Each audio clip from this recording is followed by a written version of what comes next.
Okay, good morning and welcome to the Good Builder podcast.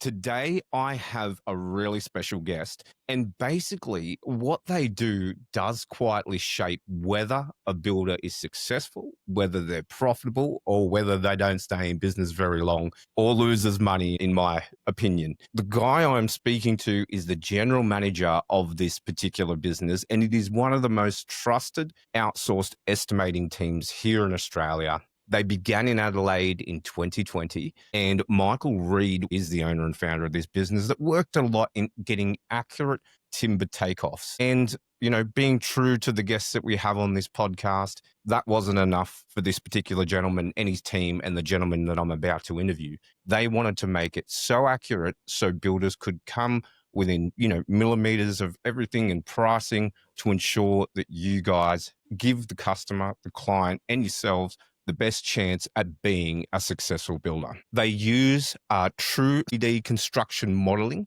to fix accuracy gaps across the industry.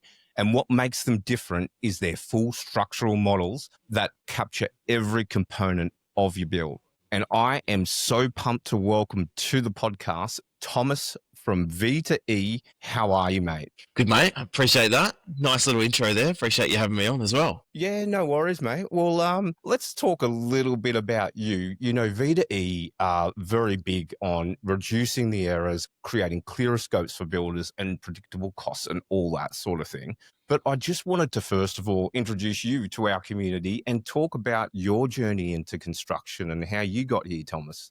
Mate, so yeah, go ahead with it, mate. Yeah, no worries. So my background is I finished school and thought I wanted to be an engineer, and then went to uni for a year and then realized I didn't want to be an engineer pretty quickly. So then I thought, well, I kind of like the construction design sort of space. So I thought maybe I'd want to be an architect. And then so I did a year of architecture and then realized pretty quickly I didn't want to be an architect either. So I ended up with a HECS and no degree, which is not too bad, which sounds like a lot of people.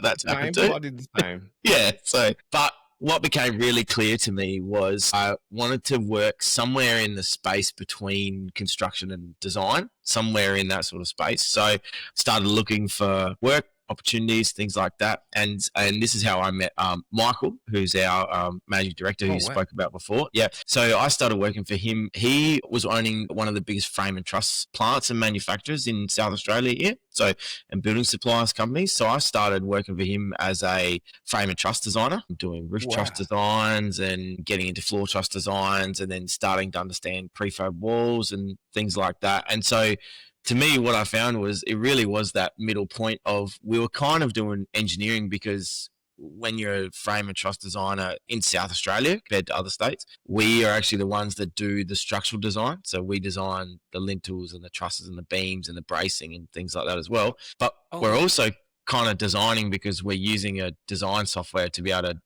take someone's plans and model it in and get it ready to be sent to the plant and things like that. Yeah.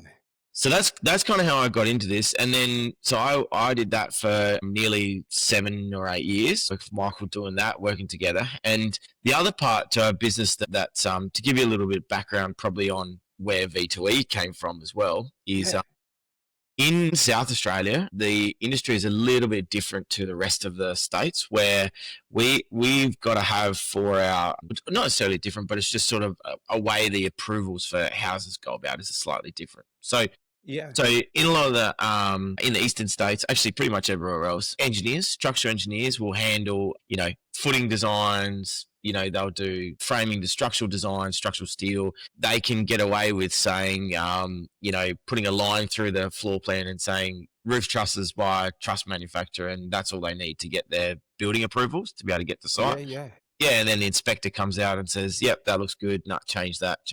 Yeah. Well, in South Australia, it's slightly different. So in South Australia, we have to get our, what we call building rules consent, we have to have a fully certified structural set that includes all timber framing documentation and all roof and floor truss documentation, which means that you can't get your approval to start on site until you've actually got all the lintels nominated, all the bracing nominated, all the truss setouts nominated. Wow. Certs, things like that. And that's even before you can get approval. to start on site, I think, to even Jeez. get your documents approved. So that's part one of that's a little bit different. And the other part that's a little bit different is we're pretty much, there's a little bit more prefab now, but for a long time we were always stick build wall frames and roof truss roofs kind of thing. And even to the point where we do, a lot of the builders that have heard me talk that might listen to this have always think it's funny when I explain this, but the way we throw our roofs together is different because we do things like we only put trusses from the girder truss to the girder truss, and then we hand pitch the hip ends, and then we don't use normal ceiling battens. We put a ceiling joist between the trusses and solder it down, and then direct fix the plaster. So yeah, it's I always get a few funny looks when I sort of explain how we do that. So but the reason I'm explaining all that is because what it's meant is that in South Australia, there is a occupation or a consultant that doesn't really exist anywhere else, and that's called a timber framing estimator, or they call it timber systems designer now. Basically, what these guys are guys that are not engineers, but they're people that understand the timber framing code and can design all the lintels and all the bracing, put it together in a layout that can be certified for council approval, but then at the same time produce a cutting list so that way you can order all the sticks of timber that you need to build. So all the studs, top plates, all that kind of stuff. Yeah. Detailed. So that's what V2E started as, was a company that was doing framing calcs. And we were doing builders, everyone from, like, because that's how the normal way to build is in South Australia, we were doing everyone from project builders to custom home builders. So just a big sort of variance. So that's kind of the background how we started. So when I was working for Michael at the Frame and Truss Company, and or timber supply company, and we were working with that, what we found is from a supplier's point of view and from a builder's point of view is what works really well as a system was, hey, we can take the plans, we can do the design on it. So in this case, it's the structural design or the truss design. We can produce documentation so that way council can get certification and the builder can see what's going on. Wow. And then we can produce a list of materials that can then be ordered from or quoted from. And we thought that process works really well for timber, eaves, cladding, second fix, that kind of stuff. Why can't we do the same thing on a whole project? Yeah. So why couldn't we just model up a whole project or draw up a whole project, design it, which means when I say design from a BOQ point of view, it's apply all the nitty-gritty details that you need to understand, because what's shown in the plan isn't always how it gets built and things like that. Yeah. Then produce a full bill of quantities that's not just allowances or square meters or, package allowances and things like that, but it's actually a detailed BOQ that then a builder can quote from and order from directly. And so when we kind of had that idea, that's what our last few years since 2020 has been about, how do we've got timber framing working really well, how do we repeat the same process across the whole the whole project kind of thing. And so that's over the last probably 3 years, that has been what we've been putting a lot of our focus into, as well as growing the business and doing that kind of stuff. But yeah, now we have the product that we're really proud of today. We've been like I'd probably say we've been really comfortable nailing the product in the last probably 12 months kind of thing, as we've kind of really hit that sweet spot and known that we're just getting it developed further and further and tighter. But yeah, that's a little bit about mine and Michael's background into this and how we got into here. Wow, Thomas. So yeah, for everyone out there, that's phenomenal, mate. And this is Thomas. He's the general manager here at Vision to Estimating. And mate, that sounds like, South Australia they've got much higher standards, don't they? Yeah. In that terms of that pre-planning, that pre-construction phase. I don't know whether it's higher standards or whether it's just too much red tape. It's what it could be. Yeah. Yeah, it could be. But it sets you up for a good foundation of obviously knowing all the boxes. You got to tick them well, and you know exactly what's got to be done. Because we see up here, I'm in Queensland, Thomas. Yep. And mate, you probably hear some of the stories up here. We're a bit of a cowboy state. I won't, that's why partly the reason I started the Good Builder. There's a few builders. I love builders, don't get me wrong, but there's a few builders and roofers and different things out there that just do what they want. I'm glad you said roofers as well. That's the first thing that came to my mind as well. Queensland and roofers. I used to work with them, mate. But No offense to all you roofers out there. Yeah, There's that's some right. great That's ones right. out there. But mate, no, I love the story, Thomas, and like where like because you had to adhere to the guidelines of South Australia. You just found out a better way to do it, and now you've found a better way, to do it for the whole of home. Now, one of the things that we always get talked about at the Good Builder, and then a lot of people don't really, I think a lot of builders out there have a lot of problems with estimating because they're doing it manually. And kind of from what you're seeing out there before we get into the entire platform and that, if you don't mind, for the community, what are some of the biggest sort of hidden problems, costs, issues that builders are carrying because they're doing it this traditional way? And particularly, I don't know what it's like down in South Australia. It sounds like you've got good coverage. Mate, I can't wait to introduce you guys to some builders up here in Queensland. Sounds like they need your service, and I think it would be really cool. But yeah, what are you sort of seeing out there when you first partner up with somebody? Yeah, so the biggest thing we see, which was kind of a little bit of like a I couldn't believe what I was seeing sort of moment when I started talking to a few builders and sort of going down this path was, and this is probably because coming from a background of understanding it from a supplier point of view rather than a builder point of view, right? Is estimating, to me, the truest form of estimating was always working out exactly what goes into a job, working out how much each of those things is going to cost, and then that tells you what your project should cost you to build, which therefore you should be able to apply your margin and markup and figure out what your profit's going to be at the end. But what I found is a lot of builders, they almost look at it backwards and they kind of go work on this idea of like budget pricing for different sections, or it's like the plastering package should be 40 grand and not thinking about how is it that, or is that just based on, other allowances? Is that based on what your historical data is? Is it based on, some of those kind of things, rather than actually going, no, well, how many meters of plasterboard is there? How many wet board? How many hours is that going to take to install? And figuring out all the data and then figuring out the cost of each of those line items, and then figuring out, well, that's what it's going to cost. So that's the first thing. The second thing that led me to understand is that what it means is a lot of builders are estimating or quoting on that kind of, package allowance. I've got a square meter rate for this, that kind of process. And what it means is that then when they've won the job and they sign the contract and they actually got to start getting stuff to site or raising purchase orders, someone else in the team is redoing the takeoff, is redoing the same calculation because we've quoted the flooring supply on a square meter rate. And so now when we need to order the flooring, the project manager's got to stop what he's doing and go, okay, well, now I've got to turn that square meter into how many sheets of flooring I need, how many glue it's going to be, how many hours it's going to be on site, all those kind of things. Yeah. And not only that, I've got to make that breakdown equal what my budget was to start with. Yeah. Which what happens if just now that you've broken it down, that total doesn't equal the budget that you've allowed for straight away. That's lost in there. So there's that. And then the third thing that we found was people not understanding, and this is probably more the estimating field in general rather than builders field, but people not having a better understanding of how much your location and where you are and what trades you use and how much of we call it the builder's DNA goes into the pricing of their job. So the example I'd use is we are based in Adelaide and I live here in Adelaide at the moment, but I grew up in a town 90 minutes north called Balaclava, and Balak is kind of like far enough away from the city that it's located near Clare Valley, York Peninsula, so a lot of those country areas, but it's close enough to the city that project builders will still come and build there.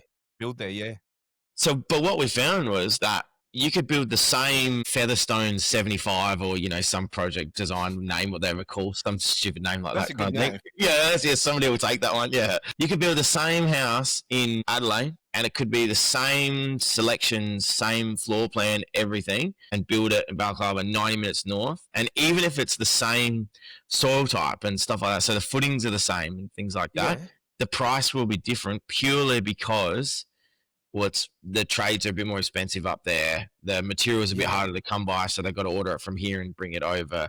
The guy who drives the excavator only comes to town twice a week, so you can only book him on those days. So it's things like that. Wow. So what we found is that people were pricing or getting told their price based on, what the national averages should be or what the standard should be, but they're not understanding that if you're not in that exact market. So if you're a builder that's in New South Wales, but you're not in Sydney, why would you price your job based on Sydney rates, if that makes sense, kind of thing? Mate, great tip. Yeah.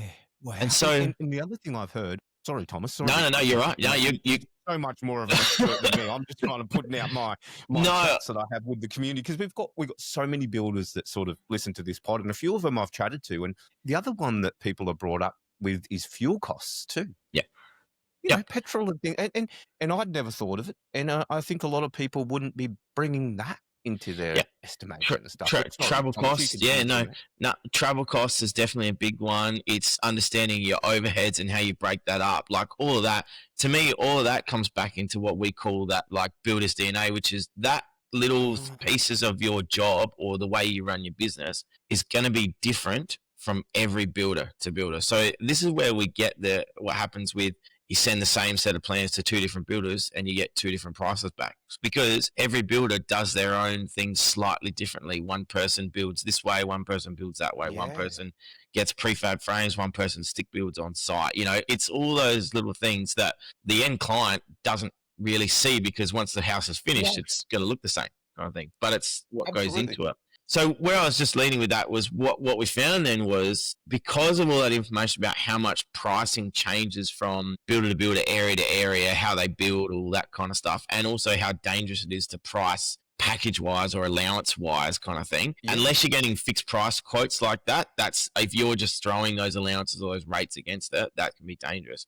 What I found was anytime that you have a conversation or anytime you have an estimate that's about the price of something, it straight away becomes a subjective look at the project, because as soon as there's a dollar value attached to it, it becomes an opinionated result, because it's my supplier prices it on a different rate, or he prices per floor plan area and not per wall area. So how does that convert? And my guys work on this many days a week, not this many days a week. So it becomes subjective. But if it goes back to what's required in the job, so the bill of quantities, and then the builder applies his rates to that bill of quantities, then number one is the conversation between us, the estimator, and the builder is purely objective, because we're not trying to tell you how much you should be charging. What we're telling you is what you need on the job.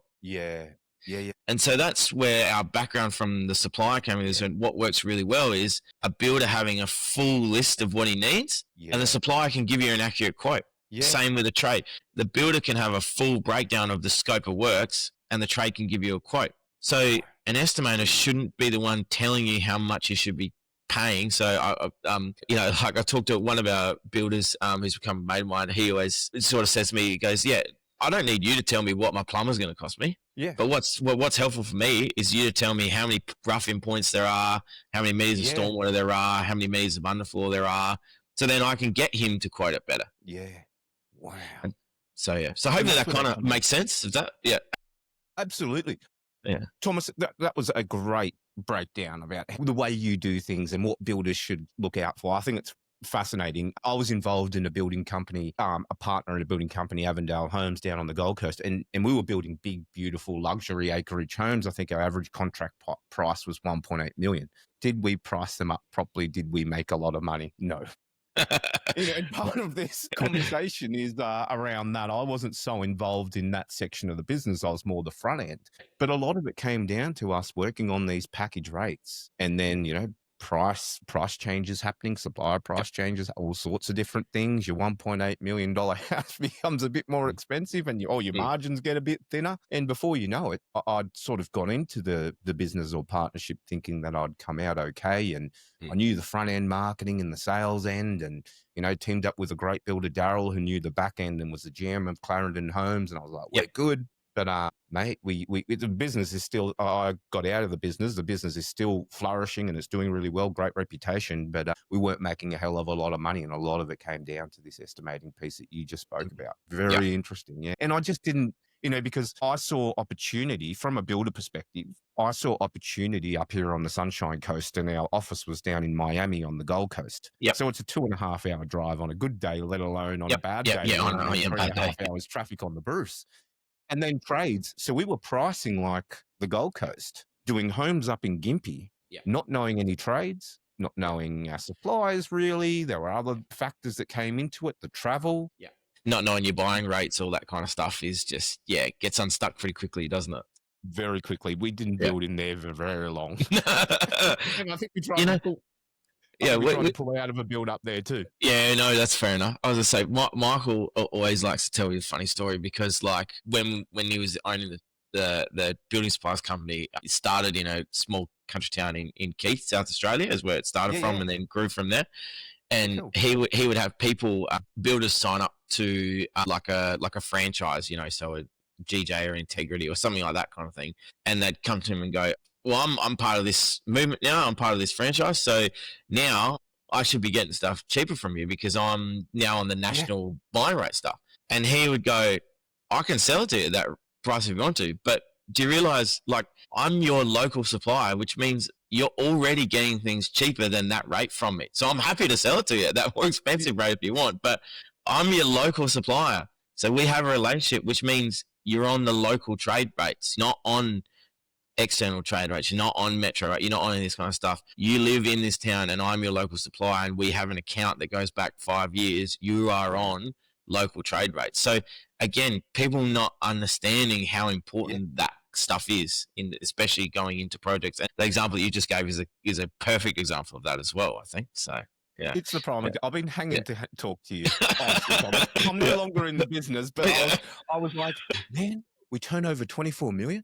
I don't even take home like 100 grand. Yeah. What the hell's going on? What's going on here? Yeah. We had something's going on there. I was like, oh my God. But like our photography and videography was next level. Oh, schmick. Yeah, absolutely. Yeah. That's some great social posts. Didn't make a lot of money.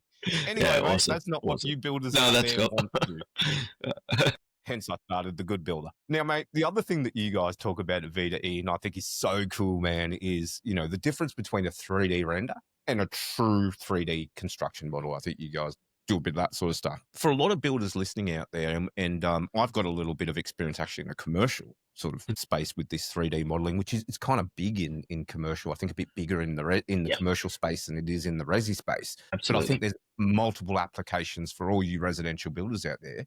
But can you tell us what it's about and what kind of outcomes it brings for a builder too? Tom? Absolutely. So all what we just talked about before about the importance of the bill of quantities driving and us wanting to be a company that just provides the bill of quantities and then the builder can use that to build his own price from there. The next biggest thing when you talk to a builder is as soon as you talk about outsourcing anything, and especially outsourcing estimating, is this trust. Well, how do I know what you've done? How do I trust what you've done? Every time I've tried to outsource it, I got to redo it myself. So there's no point. I pay a couple of grand and then I got to sit there for a week and change it all myself anyway. So what am I doing that? And so we were really big on how do we build the trust for the builder. So we think we solved it by having the first part by only being an objective company kind of thing, not talking about pricing. The second part was, okay, so it's really good for us to be able to break down a bill of quantities for you, but the next part the builder's going to go is, well, how do I know the number of sheets of mesh that you've got in here is right? How do I trust that?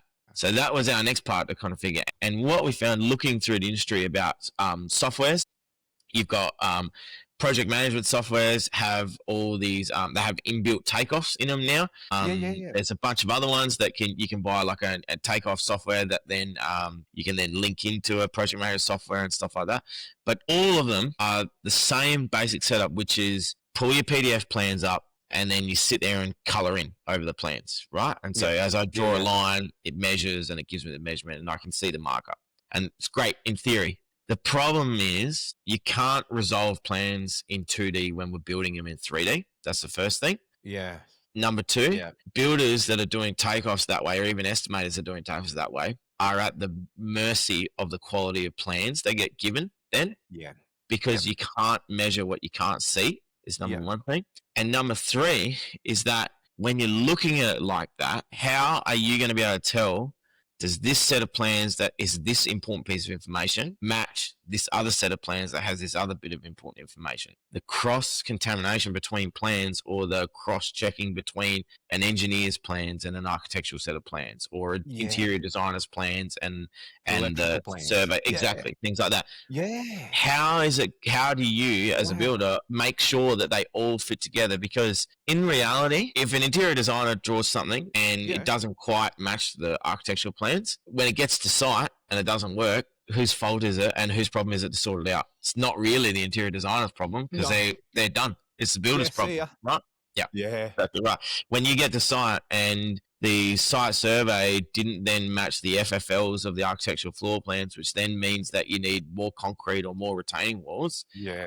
Who fixes that? Does the engineer come out and order the new retaining walls for you and sort all that stuff out, and has the conversation with the client that you're an extra 15 grand down on concrete? The builder sorts all that out, right? It'd be good. Yeah, that's right. So that's what we looked at and said, we want to be able to do it in a way that solves all those problems as well. And also what it means is reducing as much of the human error as possible as we can. So we use a software that it's an off-the-shelf software. It's a great software called Pluspec that runs inside SketchUp. And what we have done is basically taking that software, we've got some more things that we've built into it to make it work how we want it to, kind of thing. And then built a team of guys that just run the legs off it. But essentially, so what our guys' job is to not necessarily be estimators as such, but our team's job is to be construction modelers. So we'll take all the plans, so the architecturals, engineering, surveyors, interiors, and we will model them all into a construction model. And what happens is the software then can spit out a BOQ from what we've modeled it in as. So the way I like to describe it is that if somebody clocks spending 24 hours to produce a model and a BOQ, probably 22 hours of that time is getting the model as it should be built. And then the last hour and a half, 2 hours is just spitting the BOQ out of it, because once it's in the software, it'll be in the BOQ. So what we then did was with the software, so we've got this great construction model. We're modeling everything from, like, the last update we did in our modeling software was now modeling in so that when you've got bolts that need to be, that chem set like a wall plate to a brick wall, you can see a little orange sleeve that will then tell the BOQ how many tubes of epoxy you need to buy to chem set bolts into the wall. That's kind of how detailed we're trying to get with it. So then what we were like was, well, we've got this great model, how do we then get the builder to benefit that? So we've built our model viewer, and what it is it means that you can have access to the 3D model. It comes with the BOQ. That's what our package is. You don't need to have any software to view it. So you don't have to know how to use SketchUp or Revit or ArchiCAD or anything to do it. As long as you've got internet connection, you can use our viewer. We've done a few cool things, like you can cut sections through it. You can click on different parts and get some total measurements. I could click on an area of roof and it will tell me how many square meters is in that area of roof. You can share it with trades or clients, because as long as you share the URL with them, they're going to be able to access it. Because it's based on a URL, you can scan a QR code and bring it up on your phone or your iPad as well to use on site. And then the biggest thing we did, and this is coming back to try and build that trust with the builder, is we've manipulated the drawing so that all of the categories that are in the bill of quantities control a drawing section in the job. So if I want to view, I've got a BOQ that says in structural steel, I've got X amount of meters of PFC, X amount of meters of columns, number of bolts, all that kind of stuff. If I want to see that, I can go to the model viewer, hit the structural steel button, and it will just show me the structural steel. Oh, wow. So that is cool. What we've tried to do is replace that. I upload the PDF and I color it in, and what I've colored in gives me the quantity. But tried to make it in 3D kind of thing. So unbelievable. That makes sense. So, oh my good, I've got three things to say. Number one, you're a legend, and your team. Number two, I love the platform. I think it's amazing. I think that's amazing. And I think the other thing, one thing that popped into my head, I was like, so you could give this model, like you said, you just share a URL, and I'm a terrible handyman at home, even though I tried to become a builder. But then, imagine having that 3D model at home, and I'm trying to pin a, big frame in a wall. I know where my electricals are. I know where where everything is. You can look, around the house for the client. Second of all, like you said, the accuracy to the millimeter of being able to see all of that, the clash detection, if you're Yeah. trying to do something electrical and that, my goodness. Yeah. And it comes back to you modeled in 24 hours. Is that right, Thomas? Yeah. About. Yeah. Say that. Wow. Yeah. Yeah. And what you said before about having experience with this in the commercial zone is this idea of clash detection and modeling and BOQ has existed for a while, but Yeah. what's happened is that it's been such an expensive exercise that it's really only ever been used for like hospitals, multi-year projects, big commercial projects, ovals, that kind of stuff, construction, because nobody's kind of really nutted down to figure out a way to get it so that it's, number one, quick enough for a residential project or cost effective enough for a residential project. And so that's what we got. So what our team is, so we have a team of like 20 guys in our team here in Adelaide, and they're guys and girls, and they're a mixture of, we've got a couple of ex-carpenters, we've got some ex-frame and truss designers like myself and another guy, we've got an ex-steel fixer, we have building designers, we have graduates, architecture, we have guys that have been in joinery factories. We've kind of got a mixed bag, a couple of engineers, that are kind of all... Wow.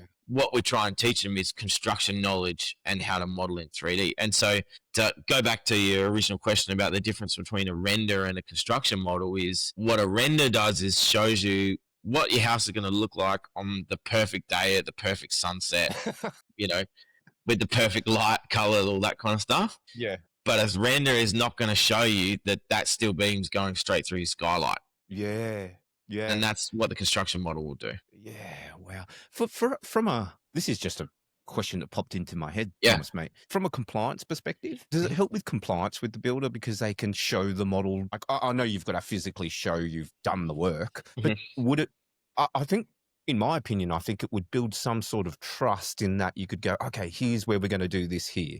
Here's where we're going to do here, Mr. Inspector. Here's where we, that sort of thing. Yeah, and I definitely think we've actually kind of had some prelim talks about could we use it for something like that, because at the moment what we see it for is a little bit of that like compliance, almost like pre-construction compliance of going like, okay, for this wall we're using weather-tight membrane and it's a sheet cladding, which means we need to have double battens. So we're going to actually show in the model that you're going to have stud, membrane, vertical batten, horizontal batten, then the cladding. And then it's going to have the mesh cavity closure at the bottom, because that's how we're going to build it on site. So that's how we're going to draw it in the model. Yeah. Yeah.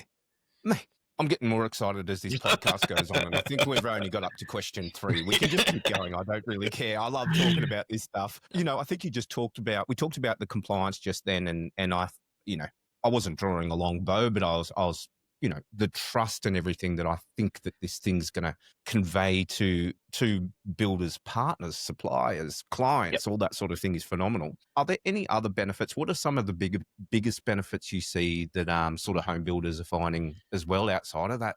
Yeah. So I think like other ones is conversation with clients about, I didn't know that the house is going to look like that.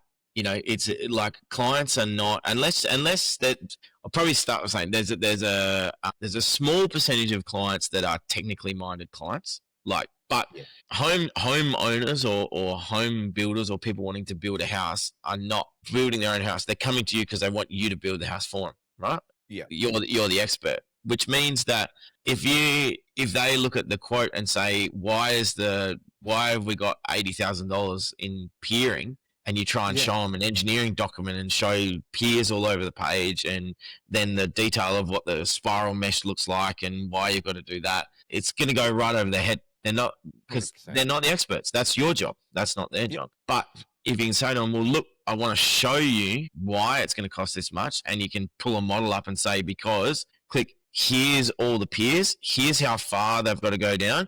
We've got to do all of this before we can even pour a footing.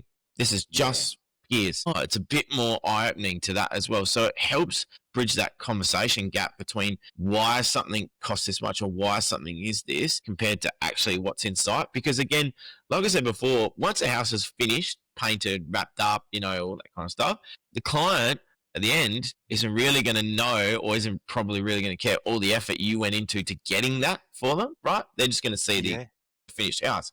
And what they're definitely not going to think about is the 50 piers that go 4 meters into the ground under their floor. Yeah. But 100%. those 50 piers might have cost you 35 grand to do because you've had to get there on site, you've had to cut it, then you've had to pier it, then you've had to coil it, then it might cost you another 10 grand of labor to put them in. All that's wrapped up into something that the client's never even going to think about again. Yeah. I don't know about you. I don't walk around the slab going, actually, wonder that footing beam that I'm stiffing on at the moment. Wonder how they built that properly. No, never.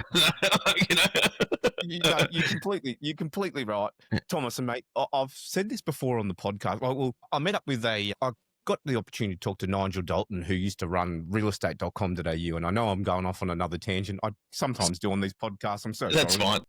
But mate, I just recalled this conversation, and you said it a few times in this podcast. Well, I related to it. He said to me, if you can create something in your life or in business that impacts time, transparency, and trust, then you have a winning formula and you have a great business. And I think you guys have done that, definitely. Like, look at the time it saves builders, the time to get answers, the time of efficiency that you can get a QR code and scan it and know where things go if you're on site. Transparency. I think we've talked about that. I don't think I need to go any further. Like, it gives you full transparency. And then number one, the one thing I love about this podcast and what you said, man, was you were just like, this is about trust. Yep, absolutely. And if you got trust, there is nothing else that can defeat trust. I swear to God, like, there is nothing in business that can defeat trust. You got that, and that's phenomenal, mate. Was that always just part of the thinking, Michael, and your and the team's thinking? Absolutely. Biggest trust, because we have a saying in the team here, which is like, the more information you can put on the document or in the model or in the BOQ or anything like that, so the more you put in that, the less of these you're going to have to take. I love it. Because what that means is the more clear it is for somebody to see what you've done, which then means they can trust the information that's in front of them, the less time you're going to have to spend re-explaining it, rechecking, oh, no, I did this, but you wanted it this way. Okay, like that. No. Get it all out in front first. Make it clear. Make it trustworthy. Like, I always like to use that example of when I think about the trust and the transparency and things like that, of like, if you look at a plan. So you talked about in your building business, building a lot of like acreage homes, for example, right? Perfect. Big acreage. So a lot of acreage homes would be like, almost like barn style, I would have thought, long rectangle. Yep. So one of the most common things that happens in a barn style house is it's a big rectangle, and then at the porch, inlets in, a little inlet porch, right? I think. Completely. Now, if you've got terrible plans, that number one means that if it's done by somebody who doesn't spend the time, or I guess like from a designer or an architect's point of view, hasn't been paid enough so that they can spend the time doing as much detail as they need to, probably guarantee a couple of things. Number one, those 3 inlet walls, there's not going to be any elevations to show you what they look like for the builder. Yeah. Number two, number two is they're going to be the 3 walls that have timber cladding that costs $350 a square meter instead of the normal cladding that only costs $100 a square meter. And number 3, that's going to be the 3 walls that you miss upgrading when you're doing a 2D takeoff, because it's not noted anywhere and it's not shown anywhere because you can't do it. So where we trust is that, have we picked this up? Have we looked at that? We should be able to see it in the model. If there's timber cladding on those walls required, we should be able to look in the 3D and see it there. And how high does it go? I should be able to look in the model and see that it goes all the way up because it's a rake ceiling of that gateway and it's not flat ceiling over there. Okay, and then how, like we mentioned before, and because that's timber cladding, so that means it needs to be double battened out. Okay, we should be able to see that by pulling the cladding back and seeing the layers of battens going onto the wall. So that's that trust and transparency and how important it is, because the last thing you want to do is have that phone call and say, hey, like, just so you know, we didn't have this. And it's on you kind of thing because you put it together. Yeah. And so what we're trying to do is actually build trust relationships with our builders and say, what we're going to do is we're going to try and give you as most accurate data so then you can use that to build your price. Now, I'll put a little disclaimer. We still have humans. If we draw something wrong, things like that kind of thing. Yeah. But the idea being is that we should have a lot more stop points to pick things up because, number one, we can see it in the model. Number two, we can see it in the bill of quantities as we're reviewing it. Number 3, if you've got rates and you're using that to budget when you get quotes back, you should be able to price check trades and things like that as well. So we're trying to not only save the time, like you said at the start, by doing this up front, save time, which means you guys don't have to redo stuff again during the project, but also trying to build that trust and transparency so that you've got enough roadblocks to know where things are going in the job as well. Yeah. And I think that's kind of been a really big core to us at V2E as well. Oh, massive, Thomas. And mate, you would give the builder opportunity to build trust with the client because of that. The amount of times, exactly what you said, timber cladding or cladding on the front of the facade of the acreage homes, that the client would come along when we've built it and gone, oh, I didn't know it only went up that far. Yeah. Oh, I didn't know it was only that wide. Because we couldn't show it. And then you get into this, like, what should have been a great experience is like, oh, this is my forever home, particularly on those homes. This is I don't quite love it. Yep.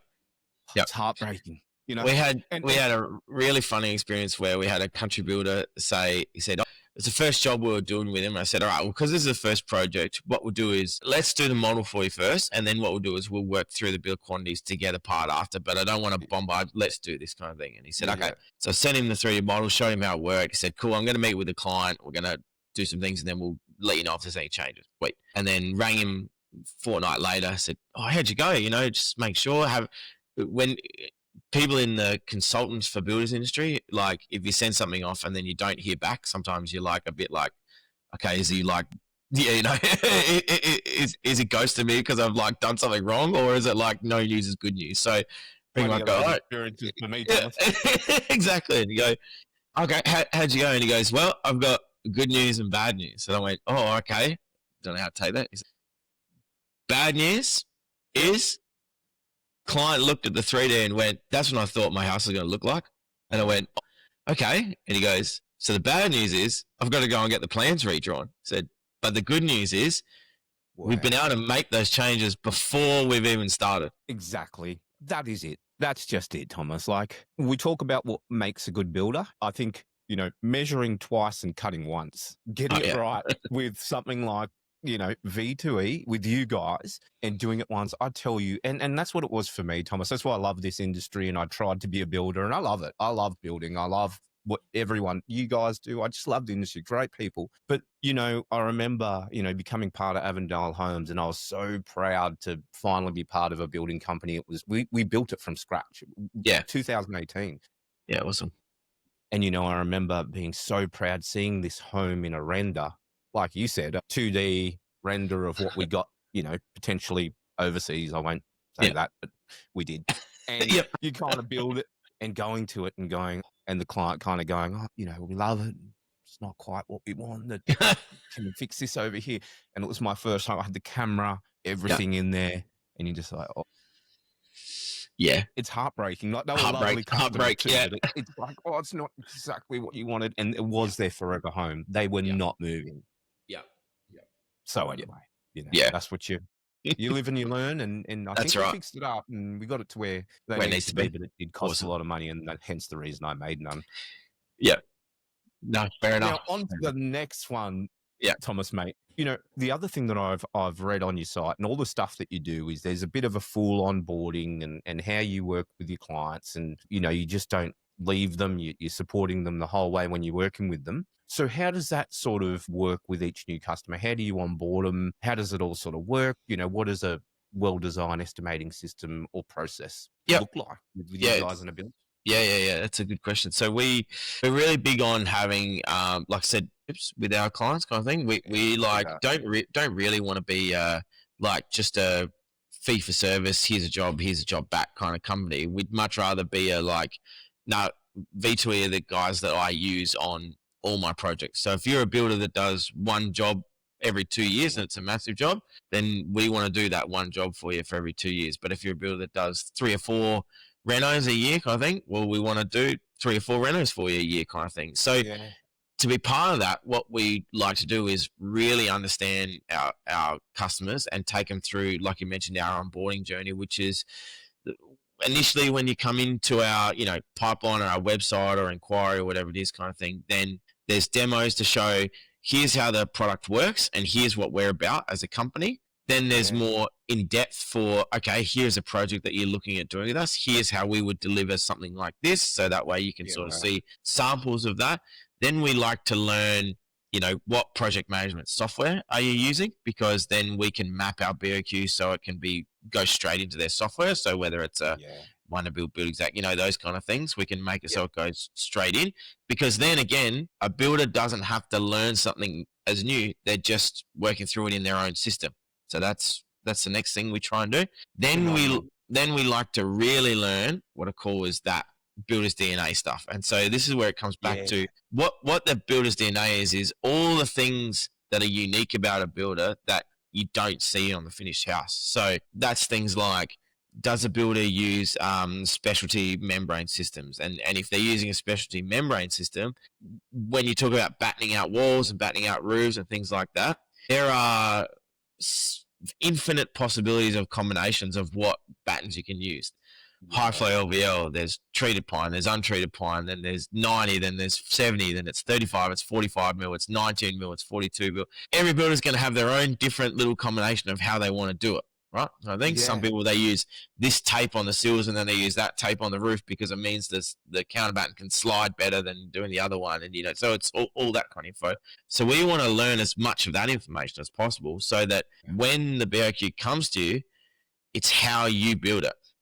Yeah. It's a BOQ that's unique to you as a builder. It's not just here's what's allowed for. It's how you build it. So if you build with that system, then the membrane system is going to come out with all the right inclusions. And if you want to use this size timber, you want to upgrade all your studs and plates to LVL instead of pine, then the takeoff in your wall frames will have LVL timber in it, not pine in it. Yeah. So we like to learn all that kind of stuff, not only about the inclusions, how they build, but also how their business is set up. So there's two main types of sort of custom home builders setups. One is a builder that has the builder themselves does a lot of the office project management, sales, estimating, that kind of stuff. And they might have a construction manager or a foreman, but then no actual labor is employed by the builder themselves. It's all subcontractor based, right? Yep. So what that means is their BOQ is going to be based pretty much wholly and solely on quotes and like rate setups. So, a subby crew is going to work on how many square meters of wall there,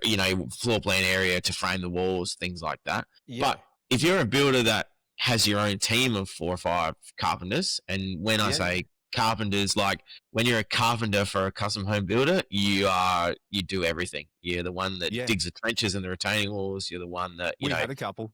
Hangs the toilet roll holders up. You do all that kind of stuff as well.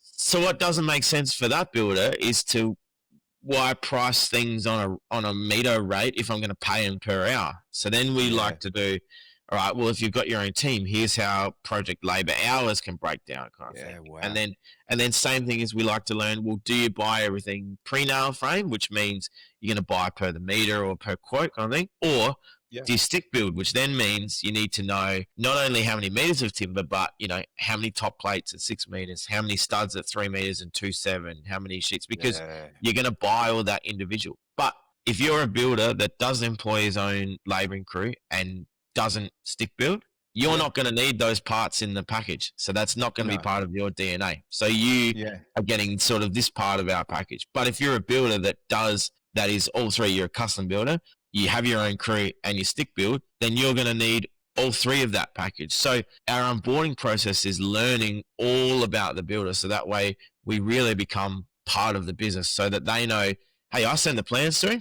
When I get it back, I get a 3D model that's done to the way I'm going to build it with my selections and my standards. I get a BOQ that can go straight into my software. So that way I'm only pricing in my software. I also get the BOQ in the way I want it, which means that if I'm stick building, it's got cut lists. If I'm got my own crew, it's got labor hours. If I don't, it's just rates and total meters and total materials allowed for. So we become part of that process. And so what our onboarding is trying to learn about the builder and knowing where we fit in their process as well.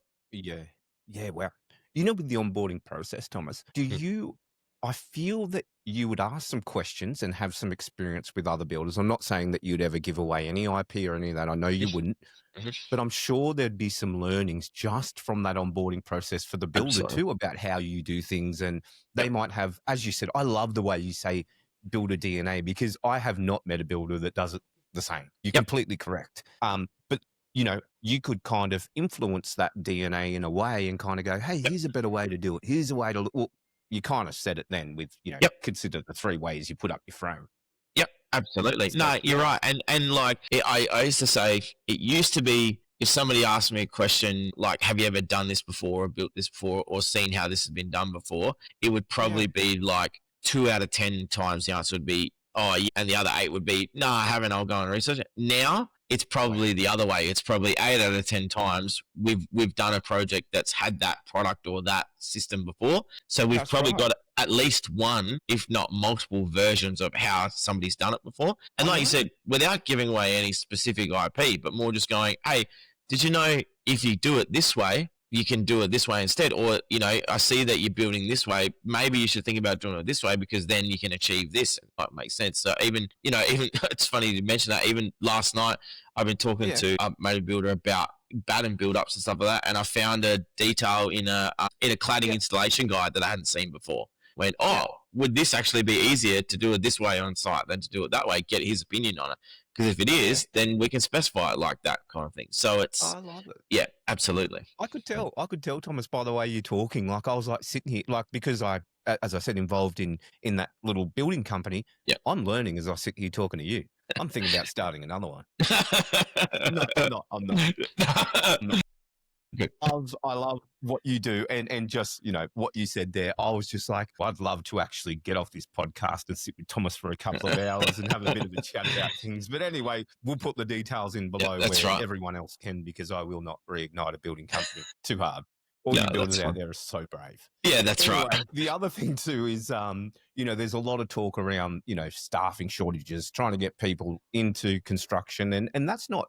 A lot of it, I was looking at some stats. It's not just trades. It's actually also office workers. It really is, like estimators and all that. There's a shortage of them. And there's people and good estimators too, I think, as well. What would be your opinion on the difference of sort of having estimating in-house at the moment or having a partnership like you guys? I think from my perspective, I can see both benefits, but I can see a big benefit in having a real team of experts that's dedicated to it like that, with a platform like yours that you can't get anywhere else anyway. So that's just phenomenal in itself. There's a unique value proposition in that. But I think the other thing that I love about you, and sorry, I think I'm answering this question for you, and you can tell me to shut up. That's all right. But the other thing I love was exactly what you just said then, man, was like when I said, well, when we were talking, and I'm like, man, you must have so much experience and knowledge from other builders and other ways how to do things, that you're kind of doing what we do here at The Good Builder and bring this knowledge back and go, hey, builders, here's a way you can do it, which is what I'm doing right now by having you on the pod. Yeah, What do you think, man? Yeah, I agree with you, and I think one of the biggest things about the staffing shortage, probably from the consultancy point of view, like from the office point of view, I think is it's a funny one to sort of think about, because it's not necessarily as much of the shortage of bodies, like of people kind of thing, as much, but it's the comment you made before about the builders. You hear it all the time and go, I've got a really good project manager, a really good estimator kind of thing, and you find these unicorns of people that are just guns. And like, we even have a few in our team. We've got a few really good guys and stuff like that. And so then what happens is, when people start to think about outsourcing, and especially like you mentioned, outsourcing overseas and things like that as well, is they're trying to find a labor solution to a problem that isn't actually a labor solution. It is actually a process problem. And so what I find is that it's probably actually easier to employ people, to bring them into your team, if your process is solid. And again, it's easier to outsource to get extra labor if your process is solid, that you're giving firepower to a good process. Because if you have a shit process and you put more labor to it, all you're doing is making a bad process worse. That's what it is. So where we sort of see come in is going, and what the comment you just made about is, an in-house estimator versus, outsourcing someone like us, is trying to change the thinking about going, well, actually, from a builder, what if who or what I traditionally thought was an in-house estimator was Mm. not an estimator, which is, doing quantities, doing price and do all that kind of stuff. But what if I've flipped their role to be more of a all-rounder project manager, and so that when a BOQ comes in, because what V2E is going to give me is just a BOQ, this guy's job is to line the pricing up, Yeah. source the quotes, work on the stuff at the same time the BOQ is being worked on, so it comes together, do the internal QA process, get it ready. So then me as a builder, I become the approval process. I don't become the one doing the work. I become the approval process, so that I know that my process is, I know where the numbers have come from, so I've got the model to prove it. I know where the price has come from because I've got my project manager who has been doing the pricing part for me. Or if you're a small company, that might be the part that the builder does. But the builder's then is not doing the grunt work of counting how many bolts they need. That part's done for him. Yeah. All he's got to know is how much he wants to charge per bolt he's got to buy. So Mate. does that kind of make sense? Like thinking about it not from a number of bodies labor point of view, but thinking more about it is how can I improve my process? Because ultimately what we want to try and do in our business is we sort of say to people, like, everyone goes, I can't get any bigger because that means I've got to put more staff on. I've got to put another carpenter on or another project or another supervisor on and things like that. Well, maybe if you had a process where some of the grunt work that you did on every project got relieved from you, and you had a system that in your project management software, you had checklists, you had workflows with your clients, so it all went the same way through. And you knew when you get to site, the project manager knows what he's got to do each day. And for your compliance point of view, if you spend a lot more time building the solutions to that, do you actually think that you could build one more job a year without having to put any more staff on? Yeah. Because all you've done is improve the way that you're running your business more. Yeah. That was the blueprint. Like, honestly, Thomas, I love that freaking answer, man. I've been there. I've seen so many builders be there. I've seen other businesses be there. First thing you do, throw a body at it. And what you think is, it'll be sorted. A lot of your time goes toward that body. There's other problems. Like, you become a people manager, all this sort of stuff. Yeah. I completely agree around your comment. Yep, get someone internally if you have a bulletproof process. Otherwise, it's going to become a massive headache. I totally agree. And that's where I see you guys adding that process plus the expert. Phenomenal. I think that's the blueprint, mate. Like, when you were listening, I was just listening along and I was like, and you go, did you get it? And I was thinking, I got it. No, I'm going to write That's good. write an article on it. I'm going to get our journos to write an article on this one and release it under your name and V2E, of course, Thomas. So I'll get it approved by you, mate. But I'm calling it the blueprint. That was cool. Done. You take that one. That's fine. Thanks, mate. I loved it. Now, there's a few things, for all the builders out there, as I said, we made plenty of mistakes. I remember thinking, you have a look at a build and, there's a good maybe 80 to 100 grand in it. And before you know it, you're down to 10. So you're losing a fair bit of money along the way. What is your advice for those that are losing money like this and in this realm? And it happens a lot, to make sure that it doesn't happen again, Thomas. Aside, just sign up to V2E, I reckon.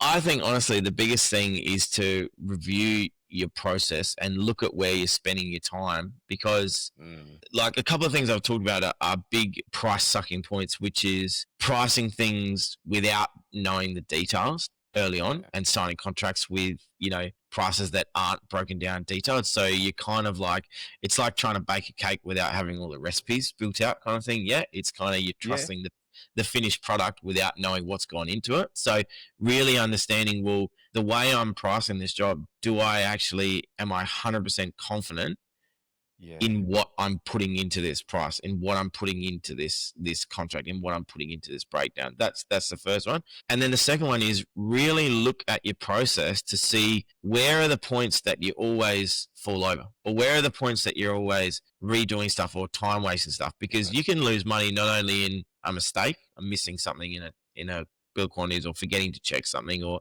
typing a wrong zero or something like that, right? But you can also lose money on a project on extra hours spent redoing stuff, or not ordering the right thing because it didn't break it down properly, which then meant when it got to site, we didn't have enough, or we had the wrong product, so we had to wait and get the new stuff picked up and, resent out and things like that. Yeah.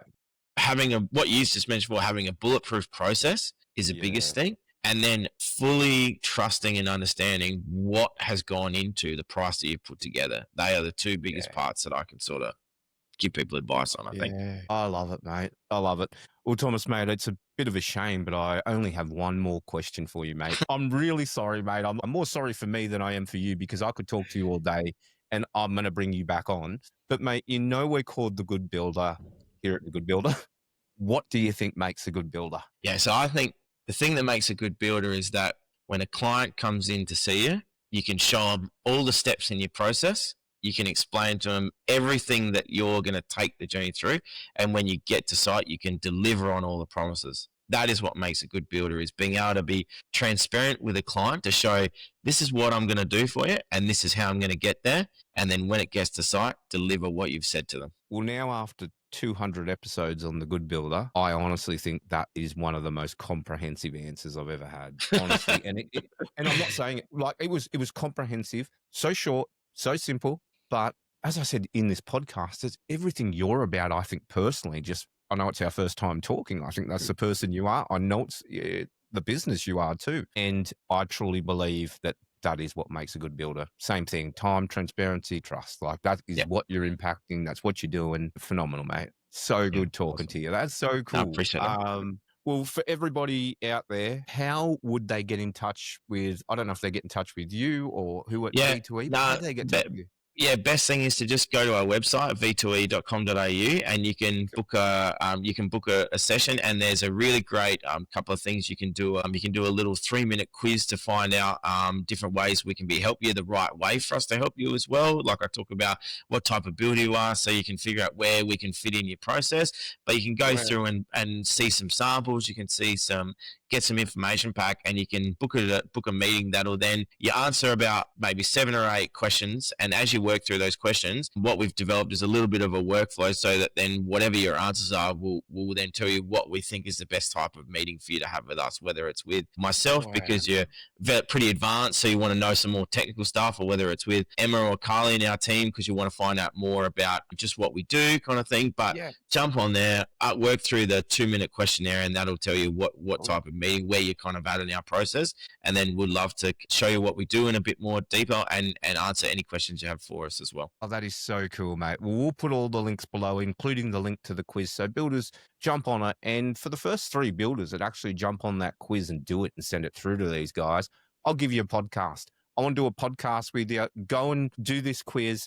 I'll get the names and details from these guys. Stay in touch with V2E because they're weapons, and we're going to have them back on. And then I want to do a podcast with you builders, and let's just have a chat about estimating and how they helped your service. I think that would be a cool little case study once you get into it. So, mate, once again, Thomas, that was phenomenal, mate. For such, as you said, sort of technical, intelligent, experienced dude, you broke it down really simply for our audience, and even so simply that I understood it, and I thought it was really cool. And I was just sitting here going, man, I wish we could keep going, but I think it would become personal and not for the good builder anymore. Mate, I might talk to you offline, but as I said, we're going to have Thomas and potentially some other in the crew at V2E on the podcast. These guys are absolute legends. All the links will be below. Check them out, builders, and make sure that you get your estimating right, and make sure you cash flow positive and you can build these homes and make some money. I think it's pretty simple. So thanks, Thomas, for your time, mate. And let's have you back on in 2026. No, appreciate it, mate. Thanks for all you guys are doing as well. I think it's great, and we'd love to be a part of it. So thanks, Aaron. Appreciate it. Thanks, mate.